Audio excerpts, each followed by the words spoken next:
काल डरे करतार से जय जय जय जगदीश, और जोरा जोड़ी झाड़ता पगरज डरे शीश। काल जो पीसे पीसना, और ये जोरा है पनिहार। अब दूसरे शब्दों बता रहे कि ये काल यहाँ का जो सबको खाता है, ये तो परमात्मा की चक्की पीसता है, और मौत भगवान का पानी भरती है। पानी भरना मतलब नौकरानी हुआ करती थी राजाओं के। और ये दो असल मजदूर हैं मेरे सतगुरु के दरबार, गरीबदास जी बता रहे हैं। तो आप उस परमात्मा की शरण में आ गए हैं। तो यहाँ क्या बता रहे हैं कि सतगुरु के उपदेश का अब लाया एक विचार, और जय सतगुरु ना मिलते तो जाते नरक द्वार। नरक द्वार में दूत सब फिर करते खेचा ताने। अब आप न पकड़ के कोई कुआं में गिरना चाहे, क्या खुश होके गिर जाओगे? पूरे हाथ पैर मारोगे, चिल्लाओगे और बैक मारोगे जितनी आपकी पैर बसाओगी। तो वहाँ तो नरक भी कुआं भी हाहाकार माच रही, उनका पीटे जा रहे हैं, कोई सड़ रहे हैं, कोई कौवे नोच रहे, और उस गड्ढे में आपको फेंकने के लिए ले जाते समूह के समूह को। हजारों की संख्या में यम के दूत भाले ले रखे होते हैं। ये जो शरीर है आपका, ये तो ऊपर का कुर्ता पजामा है, असली शरीर तो अंदर है, इसको सूक्ष्म शरीर कहते हैं। उसमें प्राणी मरता नहीं, लेकिन दर्द बहुत होता है। तो ये भूत प्रेत उस सूक्ष्म शरीर में घूमते हैं, वो आपको नहीं दिख सकते। और वहाँ वो शरीर होता है, उसको फिर जब आदेश हो जाता धर्मराज से, धर्मराज के यहाँ से न्यायाधीश से, जाओ इसको नरक में, इसको स्वर्ग में, इसको गधे की योनि में, इसको कुत्ते की योनि में, वो तो फटाफट चले जाते हैं।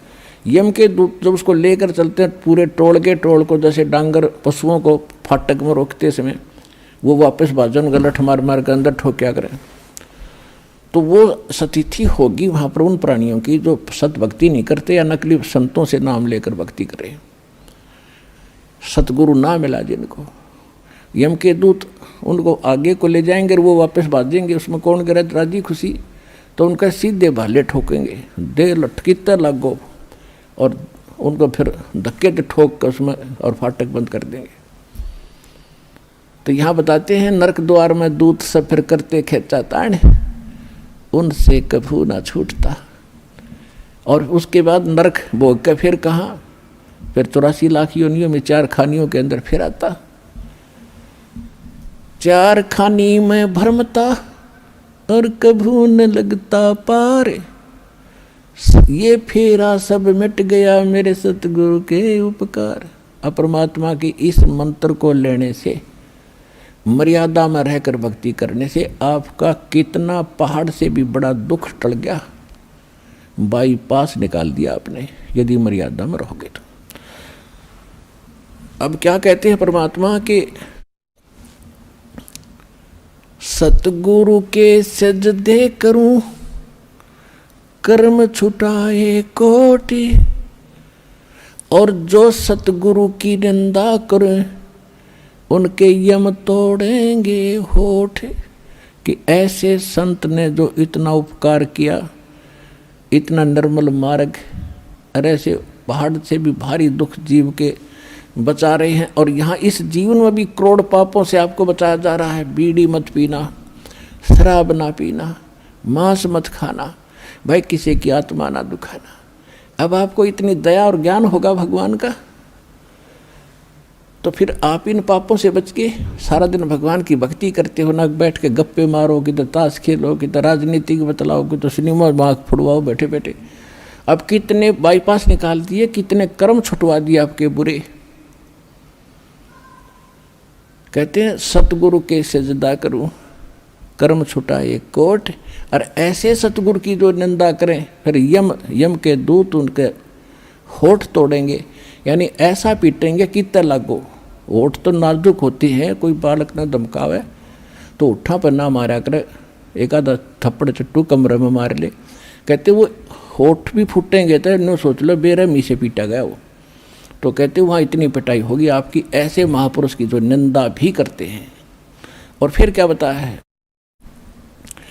7 समुद्र की मसी करूं लेखनी करूं बन राय, धरती का कागज करूं गुरु गुण लिख्यो न जाए। अब क्या गुण लिखेंगे उस, ऐसे महापुरुष के जिसने ऐसे संकट से बचा दिया। एक कुत्ते का जीवन लिखण लग जाओ, जन्म होते वो क्या खाना शुरू करता है, कहाँ रहता है, गर्मी कितनी जोर की धूप पड़ती है, बाहर बिलख रहा होता है, सर्दी पड़ गिरती है, ऊपर से वर्षा भी होने लग जाती है, और वहीं गींडली सी मार के इकट्ठा हो गए पड़ा पड़ा नौकर जाऊँ। अरे ये पहले आंटी पाक रहा था, मनुष्य बना हुआ जो भगवान कदे सोची भी कोई ना, यह भी बनेगी तेरे साथ। तो ऐसे दुखों से जिसने बचा दिया, और फिर खाना क्या खाता है, वो सूता उठते ही जाता है किसी, क्योंकि मैं कहा उसने रसोई में भोजन की, तो पहले द्वार में नहीं देखा, कोई देख तो नहीं रहा, फिर सीधा जाएगा रसोई की तरफ जहाँ मैं आ रही है इसने। अब रसोई में कौन घुसने दे उसके, को लठ मारेगा, जो हाथ में आ गया वो ठोका पहले तो उसके। जो रसोई में घुसने की कोशिश कर रहा है, बाहर खड़ा रहा, तुमको टूक मिल भी जा, पर इतनी उसमें संतोष नहीं रहता, भूखा मरा सूता सारी रात, तो कुर्रा आया बैठ के भौंक्या भी मतलब। तो ये दुर्गति होगी, और वहाँ लगा लठ, फिर वो थोड़ी देर तक चिल्ला होगा, फिर शायद दूसरे घर की तरफ ताकेगा कि शायद यहीं दाव लग गया। अब दूसरे घर में जब जाता है, वहाँ उसके भाग को जूत मिले, टूक मिले, जब वहाँ भी लठ लग गया तो फिर वो खखाट उठा है, बाहर जाता जंगल में। उसको पता है कि वो मार नहीं खाई जाएगी, फिर क्या खाता है, वो टट्टी खाता जा करके। ऐसी हालत हमारी होनी थी, और इस नाम से, और इस भक्ति से, और इस बंदी छोड़ की दया से आप इन सब से बाईपास निकल गए। तो कहते फिर क्या गुण लिखे इसे महापुरुष का, इसे भगवान का। 7 समंदर की स्याही बना दूँ इंक, और पूरी धरती का कागज बना लूँ, सारे वृक्षों की कलम बना कर रख लूँ, और फिर लिखण लग जाऊँ, ये भी घिस जा, 7 समुद्र भी खत्म हो जा, पृथ्वी जितना बड़ा कागज भी थोड़ा पड़ जा, उस गुरु के गुण नहीं लिखे जा सकते।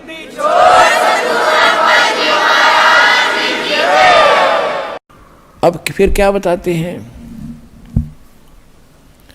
गुरु मानुष कर जानते, ते नर कहीं अंध, ओ है दुखी संसार में, फिर आगे काढ़ के फंदे। कहते हैं ऐसे महापुरुष को एज ए तुम मनुष्य ट्रीट करोगे तो लाभ नहीं मिलेगा। उसके लिए परमात्मा क्या कहते हैं कि गुरु गोविंद कर जानियो, रहियो शब्द समाए, मिले जब दंडवत बंद की, नहीं पल पल ध्यान लगावे। कि गुरु को परमात्मा जानकर आप व्यवहार करना। अपने आत्मा एक सीधी सी बात है, जैसे ये दास परमात्मा ने भेज दिया, तो दास वो परमात्मा नहीं है जिसकी आपको चाह है। लेकिन इस दास को एज ए गॉड ना मानोगे, भगवान की तरह नहीं मानोगे, तो वो भगवान नहीं मिल सकता। अब जैसे एक गणित में एक प्रश्न आता है, उसमें मूलधन ज्ञात करना होता है, बाकी दर भी टाइम भी सारा कुछ दिया होता है। तो उस मूलधन तो अरबों खरबों में होता है, अरबों खरबों का अमाउंट कई करोड़ रुपए का होता है। तो उस कई करोड़ अरब खरब के मूलधन को जानने के लिए आपको मानना पड़ता है, सपोज मूलधन इज 100 रुपीज। जो मूलधन है वो 100 रुपये, मान लो मूलधन 100 रुपये मानकर हम सवाल निकाला करते, प्रॉब्लम हल करते थे। तो वो प्रश्न का हल ऐसे ही होगा ना, हो ही नहीं सकता। लेकिन वो 100 रुपये मूलधन नहीं है, लेकिन वो मानना पड़ेगा, तब उससे वो दर निकलेगी, और उसके बाद फिर कैलकुलेशन करके हम निकालते हैं। वो ओरिजिनल मूलधन तब प्राप्त होता है, तब हम सफल होते हैं। इसी प्रकार आप जी ने इस दास को मानना पड़ेगा। मान लो रामपाल भगवान, रामपाल वो भगवान नहीं है।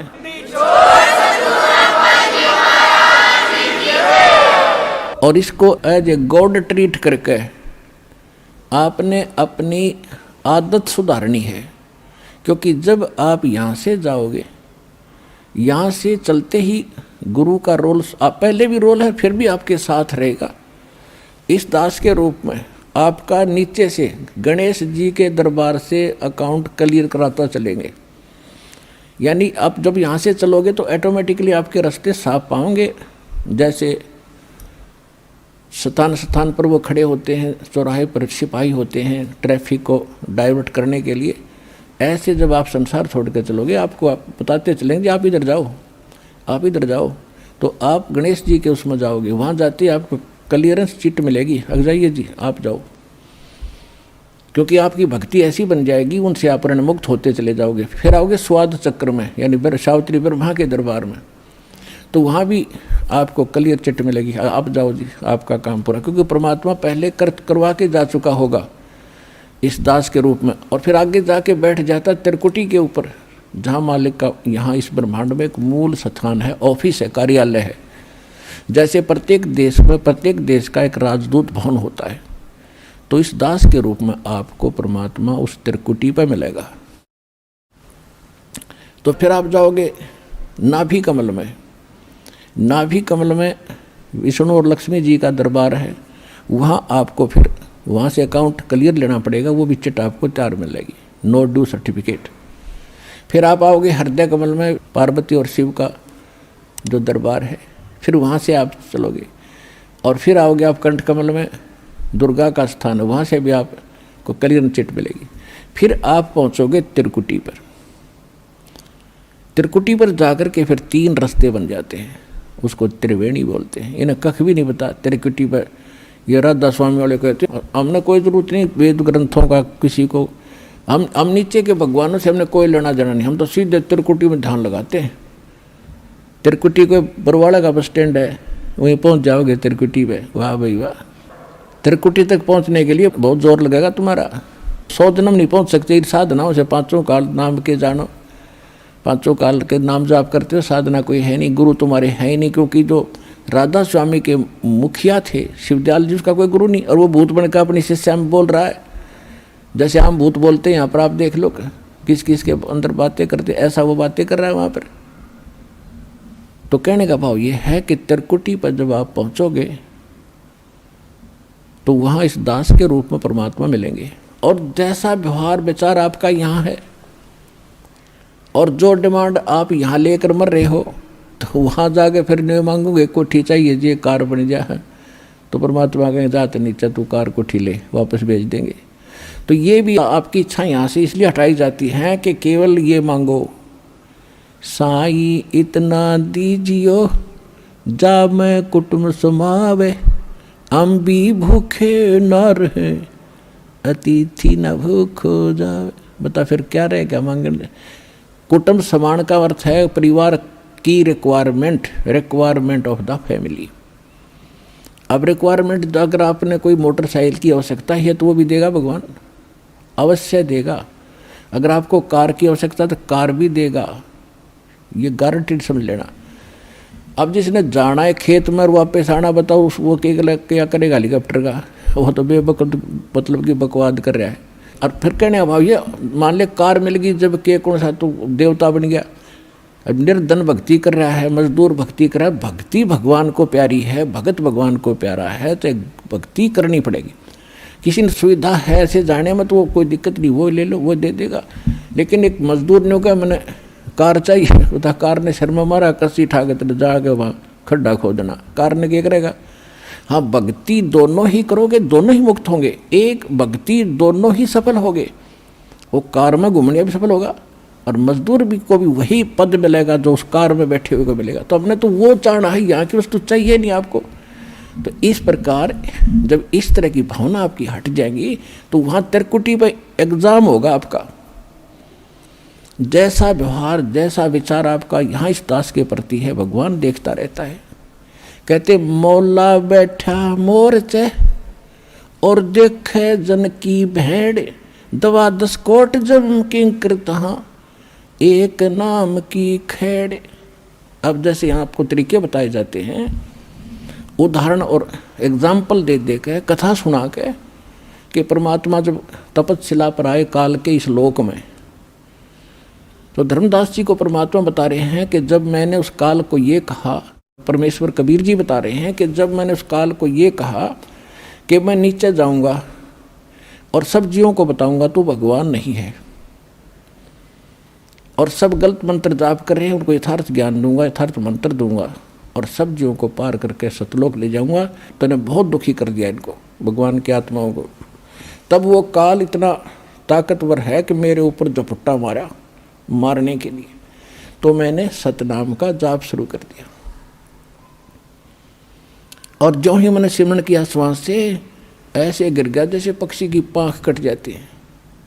तो कहने का भाव ये है कि जब आप पर कोई आपत्ति आती है, प्रथम मंत्र मिला है तो उसका सिमरण कर दिए शुरू, और सेकंड मिला है सतनाम तो सतनाम का सिमरण शुरू कर दीजिए। सारनाम मिला है तो वो तो कहना है क्या है, वो सिमरण कर दिए। तो तीनों ही एक जैसा प्रोटेक्शन करेंगे यहाँ की आपदाओं में। तो यहाँ परमात्मा हमें बताना चाह रहे हैं कि जब कोई भी आपत्ति आवे तो अपने श्वास का सिमरण आपने शुरू कर देना चाहिए। जैसे मौला बैठा मोर्चे और देखे जन की भेड़, भेड़ माने भिड़ंत, यानी किस तरीके से ये लड़ता है। जैसे एक सैनिक है और उसके पास बंदूक है, गन है, अब वो गन न छोड़ के और पत्थर ठाको मारने चल रहा है तो किसा क्या कल है उसके अंदर। तो आपको ये नाम की एक बंदूक दे रखी है, हथियार दे रखा है इस काल के दूतों के साथ लड़ने के लिए। अब जब आपके ऊपर आपत्ति आती है, यम के दूत आते हैं, चाहे गरीबदास जी ने लिखा है कि वो परमात्मा आपकी हर गतिविधि देखता भक्त की, और आपको ये भी देखता है कि वो किस तरह से उनसे निपटेगा काल के दूतों से। कहते इन 4 दूतों की तो बात ही छोड़ो जो तुम्हें लेने आते हैं।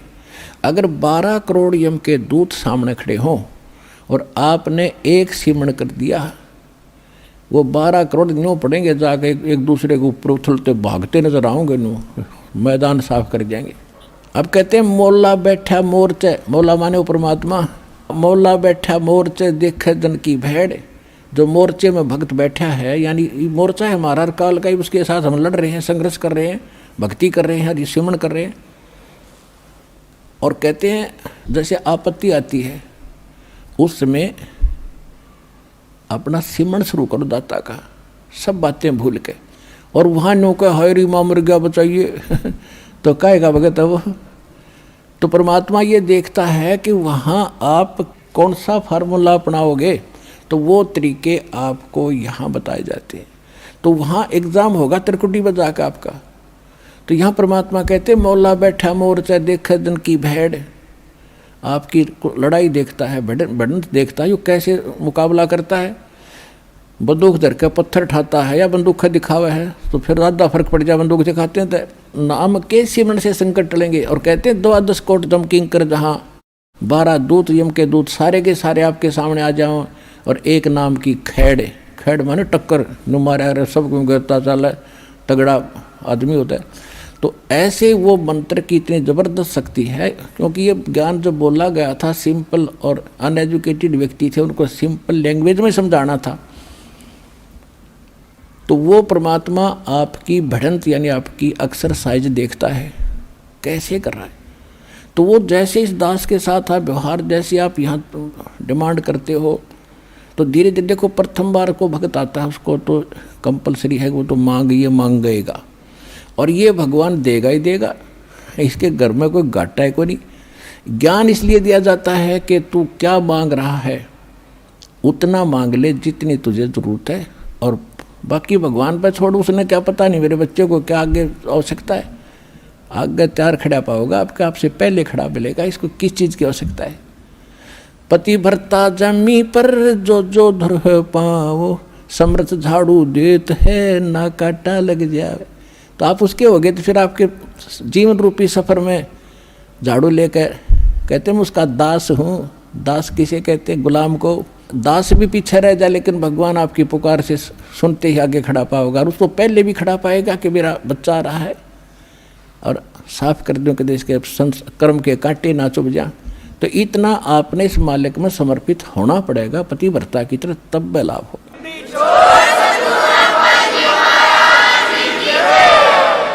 जब आप त्रिकुटी पर पहुंचोगे, अब जैसा भाव आपका यहाँ है, जैसे सोपन में भी फिर ऐसा ही करते हैं, जैसा आप अपने जागृत जीवन में कर रहे हो दिन में, ऐसा ही आपका फिर सोपन होगा। दिन में कोई केले बेचे रेडी लगा के बाजार में, वो करता ले 10 के 20, 10 के 20, 10 के 20, 8 के 20, 8 के 20 ऐसा नहीं मिलेगा। तो सपने में फिर वो नहीं बोलेगा ले लो 10 के 20, 10 के 20।